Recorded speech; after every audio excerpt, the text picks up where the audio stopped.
Hi friends, ഇന്നുണ്ടാക്കിയത് ദോശയായിരുന്നു കേട്ടോ. ദോശ എന്ന് പറഞ്ഞിട്ടുണ്ടെങ്കിൽ നെയ് റോസ്റ്റാണ് കേട്ടോ ഉണ്ടാക്കിയത്. ദോശ ചുട്ടുകൊണ്ടിരുന്നപ്പോഴാണ് ഒരു കുട്ടി സബ്സ്ക്രൈബറിൻ്റെ കാര്യം ഞാൻ ഓർത്തത്.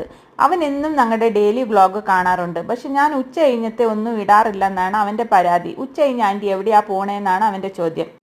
നമ്മൾ ഉച്ചയ്ക്ക് ഉണ്ടാക്കുന്ന കറികൾ തന്നെയാണ് കേട്ടോ രാത്രി ചൂടാക്കി കഴിക്കുന്നത്. പിന്നെ വേറെ വലിയ പ്രത്യേക എന്തെങ്കിലും ഉണ്ടെങ്കിലല്ലേ കാണിക്കാനുള്ളൂ. അതുകൊണ്ടാണ് ഉച്ച കഴിഞ്ഞത്തതൊന്നും കാണിക്കാത്തത് കേട്ടോ. ദോശയും കൊടുത്ത് കുട്ടികളെ സ്കൂളിലും പറഞ്ഞു വിട്ടു. ഇന്ന് 11:30 ആകുമ്പോഴത്തേനെ കുട്ടികൾ വരും. ശനിയാഴ്ചയല്ലേ.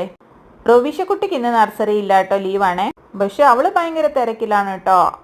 അവൾക്ക് ഈ കണ്ണാടിൻ്റെ മുമ്പിൽ നിന്നിട്ട് മുടി ഇരിയില്ലെങ്കിൽ ഒരു സമാധാനം ഉണ്ടാവില്ല. മുടി നീണ്ടോന്ന് നോക്കലാണ് ഇവളുടെ എന്നത്തെയും പരിപാടി കേട്ടോ. അതുകൊണ്ട് തൽക്കാലം എന്തായാലും കൊച്ചിൻ്റെ മുടി ഇപ്പം മുറിക്കുന്നില്ല എന്ന് വിചാരിച്ചു. മുമ്പിൽ മാത്രം കുറച്ചൊന്നും വെട്ടിക്കൊടുക്കുന്നേ ഉള്ളൂ കേട്ടോ. ഇപ്പോഴാണ് അവൾ അറിഞ്ഞത് വീഡിയോ എടുക്കുന്നുണ്ടെന്ന്. പിന്നെ ഭയങ്കരമായിട്ട് അഭിനയമാണ് കേട്ടോ, അറിയാത്തതുപോലെയൊക്കെ. അപ്പോഴത്തേനും മീൻകാരൻ വന്നപ്പോഴത്തേനും മീനും മേടിച്ചു കേട്ടോ. മത്തിയും അയലയും കൂടിയാണ് മേടിച്ചത്. മത്തി കറിയും വെച്ചു, അയലയ്ക്കുള്ളത് മസാലയും ഇട്ട് വെച്ചിട്ടുണ്ട് കേട്ടോ വറുക്കാനായിട്ട്. കുറച്ച് മീൻ മുട്ടയുണ്ടായിരുന്നു, അതും കൂടെ മസാല തേച്ച് വെച്ചിട്ടുണ്ട് കേട്ടോ. പിന്നെ മുറ്റമൊക്കെ അടിച്ചു വാരി നോക്കിയപ്പോൾ ആയി നല്ല റോസാപ്പൂ. ചെറുതും ഉണ്ട് വലുതും ഉണ്ട്. കുട്ടികളെ സ്കൂളിൽ നിന്ന് പിക്ക് ചെയ്തപ്പോൾ മൂത്ത മോക്ക് നല്ല പനി. പിന്നെ അവിടുന്ന് തന്നെ ഡോക്ടറിൻ്റെ അടുത്ത് പോയി മരുന്ന് മേടിച്ച് വീട്ടിലെത്തി.